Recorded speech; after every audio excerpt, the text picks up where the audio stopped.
Hi guys, and welcome back to my YouTube channel. Okay, it's our YouTube channel. So if you are a first subscriber, please thank you very much for subscribing. And then if it's your first time coming here and you haven't subscribed, please subscribe to our YouTube channel. So guys, these days I'll be telling you stories, our real life stories. Okay, so today I'm gonna tell you a story about how my husband had won 230 something thousand rands, if I'm not mistaken. Yeah, it was 200 and something rand, 200 and something thousand rands. So he had won this money from a bet. He does those Hollywood bets. He does soccer betting and all that.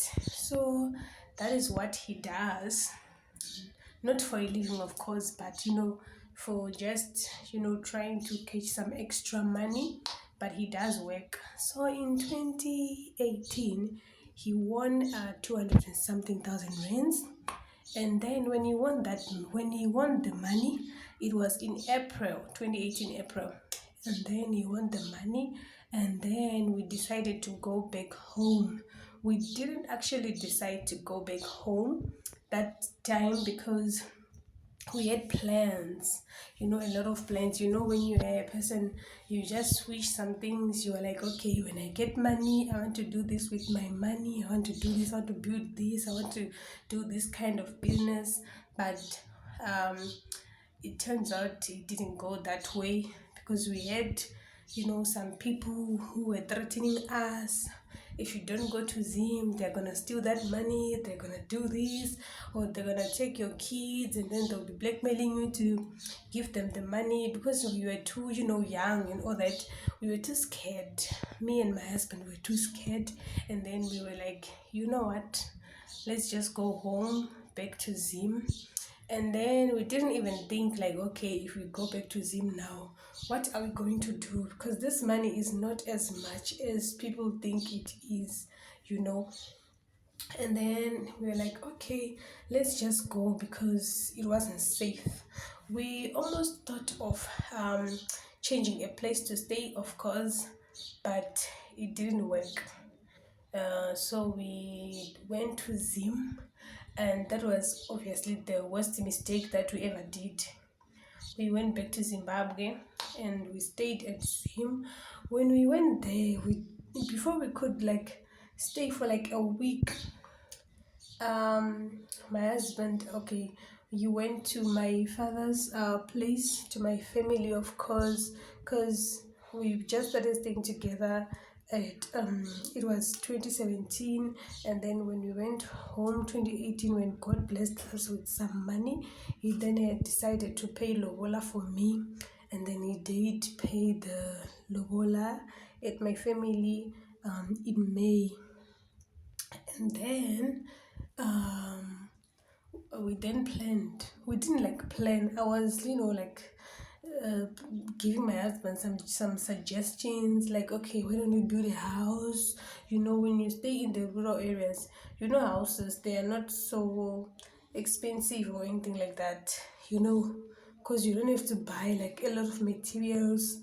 Some of the things you just get there, like the sand, I don't really know the kind of sands they use, but like, yeah, those easy sand, you don't buy those. People just go to like places, they just go and dig sand there, so it's a little cheaper when you are building a house in the rural areas. And then my husband was like, okay, we didn't actually plan that, we just see what we're going to do.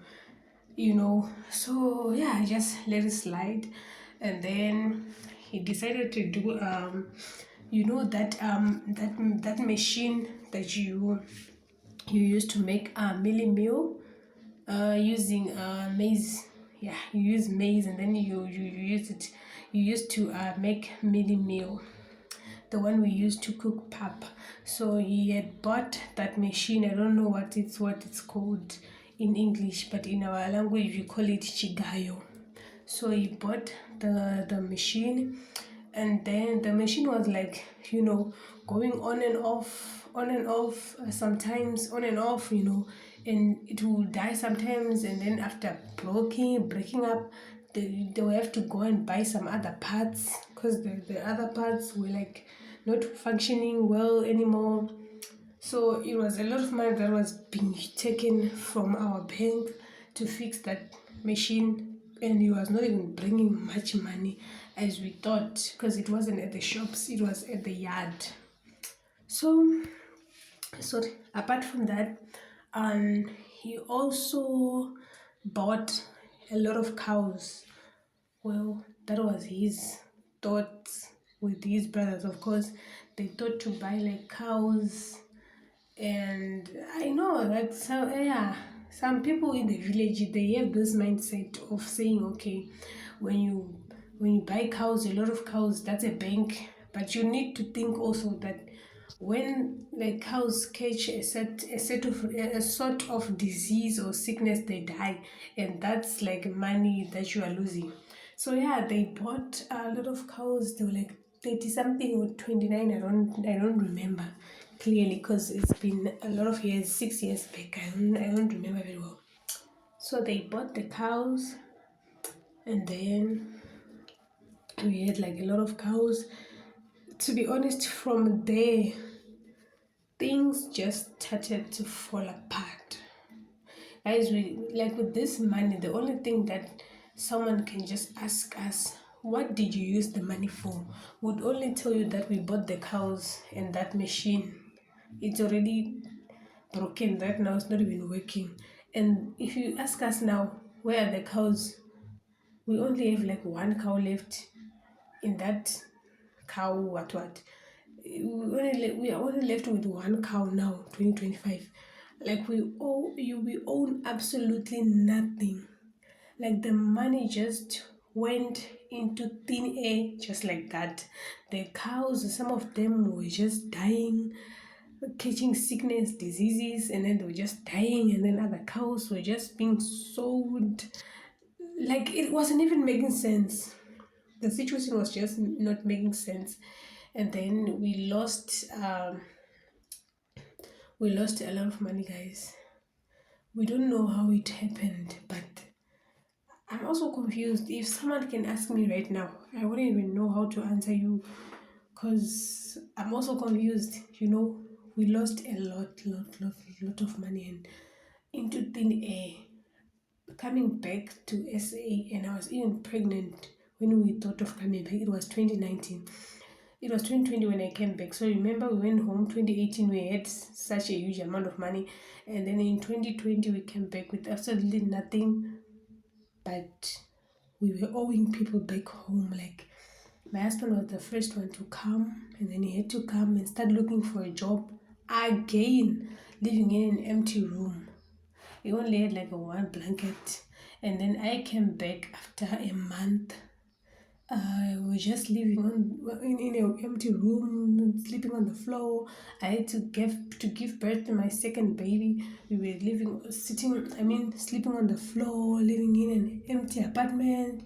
We had like nothing. We only had like a bar fridge that was not even working, that someone gave us just so we can put like lotions and roll on and all that. And we didn't even have those lotions and all that, but we just put that fridge on the corner just to make sense. We didn't even have a curtain, guys. Like we were using my daughter's towel to put there on the window. Like the situation is so bad. And the bigger reason why I'm saying going back to Zim was the worst mistake that we did is because when we came back from Zim, our things became worse. The situation became worse. Like we were suffering to an extent where we would sleep without anything. Like we were suffering to an extent where both me and my husband, we even thought of committing suicide because it was too bad. Like it was so bad. We were going through a lot of things, guys, that was so bad. Like, yo, I don't know. But when I say my husband and I, we made a great mistake going to Zim because we don't know who there did something bad to us or to our hands or to the money or whatever, that we can never have something in life. Because even right now it's 2025, but if I tell you that this year, uh, last year around November, my husband bought like 8 door frames. Six door frames, six doors, six window frames, and then we had to put burglars on those windows. There were six, mind you, and we bought like six lockers, like key, the door, the keys to the door, and what else did we buy? Yeah, we bought those, yeah, windows, doors, and yeah, we and those things they cost us like more than 20,000. We bought those things, and then after buying those things, my husband lost his job this year around February. It's like on the 1st of February, he lost his job, and then we couldn't take those things that we have bought, the building materials that we have bought, back home. We couldn't take them home because we have to get money for transport to take those things back home. Like it was too much, and then we didn't have money for rent, and then we just thought of starting a small business where you sell like veggies, tomatoes, onion, and all that. So we started like a small business, and then that business was just going down and down and down. I would lie if I tell you that the business peaked or anything like that.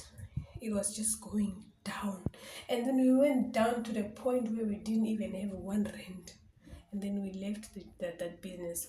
We were just sitting at home, both of us, and then I tried to look for work. Yes, I did find work, but because of my condition, like I have chest pains, I have headache, I have chronic hives, I have leg. Um, I'm also suffering from back pain. So I'm a person who do not have that good kind of health. So the doctors, they actually suggest that I don't do anything. So when I started working for like a month, well, I ended up in the hospital. So I had to leave the work because it was not good for my healthy condition. And if I tell you that on that month, the money that I earned was like 400. And in that 400 rands, I bought my daughter some clothes because she didn't have any clothes to go to church. And then, yeah, um, well, we thank God. A month from today, it has been a month now, my husband, that he actually did find a job. And for the past month, August, it has been bad. It has been very, very not good, because when he found the job, we had so much people's money that we had to pay. So all the money that he got this August, we were paying back the people that we owe. So hopefully from next month, September, we will have something to, to grab, guys. Like, ish, sometimes when you're explaining your situation, you know that people will not actually get it. But if I tell you guys that my husband yesterday, like I would see that he was hurting, and then he was telling me that he does not even feel like living and whatever.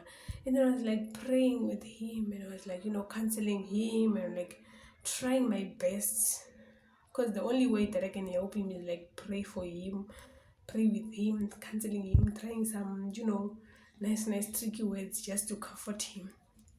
But actually, thank God that there is actually this other church, Apostolic Faith Mission AFM, that we're actually attending here in South Africa. Um, I just started going there from last Sunday. So hopefully I'll be going to church now every Sunday. I'll make sure that every Sunday I'll be going to church. And we also did this social media thing like YouTube, Instagram, Facebook, and TikTok. We are doing our small contents there. So guys, please, we really need your support. We really beg for your support, because we really need this thing, guys. Like, we are trying to survive, and our wish is just to go back home, build small house that we can feed, do something. It's very bad, because right now, even, like, I don't even know how to say it. But all I can say is, guys, please support us. We really need your support. Watch our videos. Please like, comment, subscribe. Mostly subscribe, guys. We really I need you guys. And on our Facebook platform, it's also Mukanya Family. You can just search Mukanya Family and then you will just see us there. So yeah, that's how, guys, we went from 200 something thousand rands to back to zero. And we thank God that we're living. Most importantly is that we still are together. So yeah, thank God for living. That's the most important thing. So yeah, guys, please don't forget to comment, like, subscribe, and share. Thank you so much, guys. Thank you so much.